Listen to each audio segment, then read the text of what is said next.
Baik, bismillahirrahmanirrahim. Assalamualaikum warahmatullahi wabarakatuh.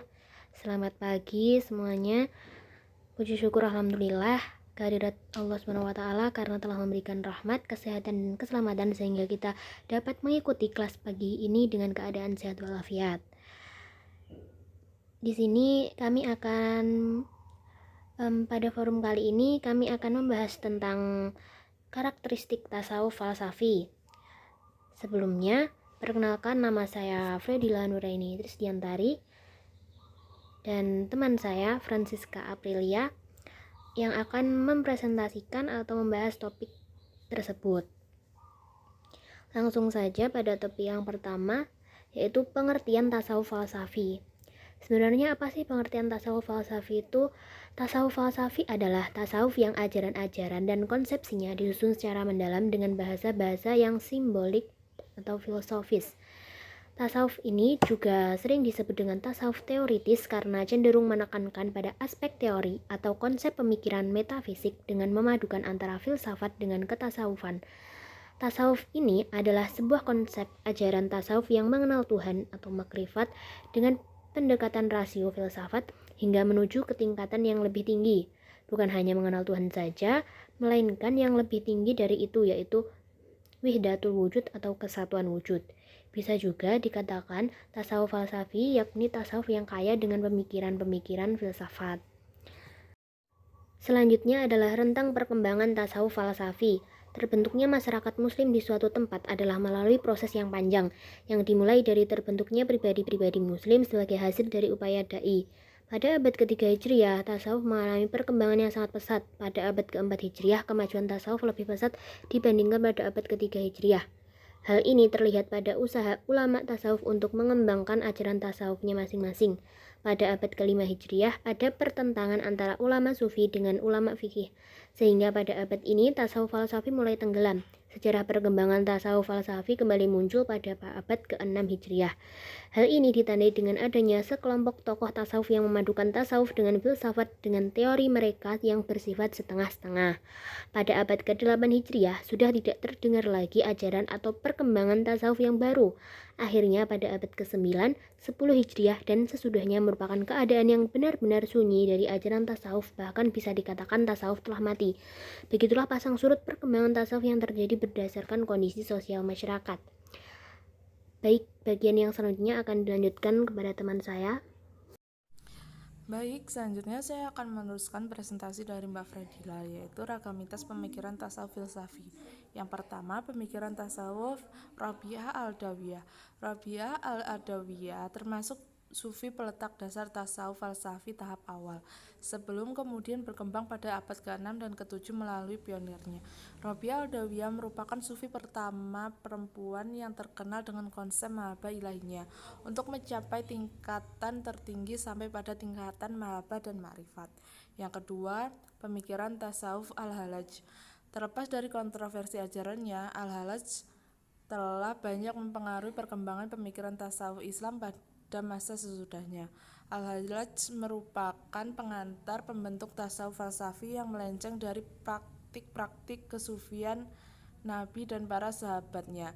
Jika Al-Bustami banyak mempengaruhi pemikiran Al-Halaj, maka Al-Halaj adalah pionir bagi pemikiran tasawuf berikutnya dan diikuti oleh para sufi seperti Hakim al-Tirmizi, Ibnu al-Arabi, dan Jalal ad-Din ar-Rumi, dan sufi-sufi lainnya yang sejalan dengannya. Yang ketiga, pemikiran tasawuf al-Abu Yazid al-Bustami. Sufi ini merupakan salah satu di antara generasi pertama kaum sufi yang berperan penting dalam membangun sistematika sejarah tasawuf. Tasawuf ini tidak ingin dipuji dan dikenal oleh banyak orang karena ia tergolong sebagai kelompok malatiyah, yaitu kelompok yang suka mencela dirinya sendiri. Al-Bustami dianggap sebagai penggagas konsep fana. Ketika terjadi kesulitan antara sufi dengan Tuhan, tiga yang termasuk tasawuf yang tak terpisahkan dalam konsep tasawuf al-Bustami adalah fana, baqa, dan ittihad. Yang selanjutnya, kenapa terdapat perbedaan dalam pemikiran tasawuf? Sufi abad pertama dan kedua Hijriah misalnya. Hasan al-Basri 642 sampai 728 Masehi. Ajaran tasawufnya adalah Al-Khauf al-Raja. Rabi'ah al-Dawiyah 714 sampai 801 Masehi. Ajaran yang sangat terkenal adalah Mahabbah. Ciri khas selanjutnya pada Sufi abad ketiga dan keempat Hijriah yaitu Abu Yazid al-Bustami dengan al-Ijtihad dengan teori fana dan baqo, dan ajaran tentang hulul dengan teori al-lahud dan al-nasud yang dirumuskan oleh al-Halajah. Selanjutnya, kenapa tasawuf filsafi tidak masif? Nur berpendapat, ada beberapa alasan mengapa tasawuf filsafi tidak diminati. Alasan pertama adalah karena pengalaman agama dalam konteks tasawuf falsafi dianggap menyimpang oleh para sufi Sunni ortodoks. Misalnya, ia mencontohkan, seseorang menyatakan, "Aku adalah Tuhan," yang tidak disetujui oleh para Sunni. Hal ini menyebabkan penganut tasawuf falsafi tidak berani menunjukkan kepada publik.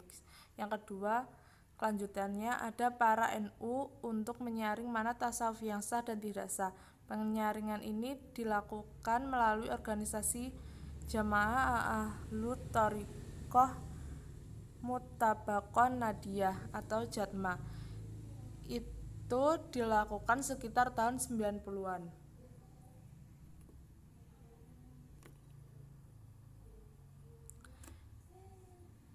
Baik, kesimpulan dari presentasi kami di video ini adalah tasawuf falsafi adalah tasawuf yang ajaran-ajarannya memadukan antara visi mistis dan visi rasional. Konsep-konsep tasawuf falsafi lebih sebagai rasio dengan pendekatan-pendekatan filosofis yang sulit diterapkan dalam kehidupan sehari-hari, khususnya bagi masyarakat awam, bahkan bisa dikatakan perkiraan. Terima kasih buat teman-teman yang telah berpartisipasi. Banyak kurangnya dari kelompok kami, mohon dimaafkan. Wassalamualaikum warahmatullahi wabarakatuh.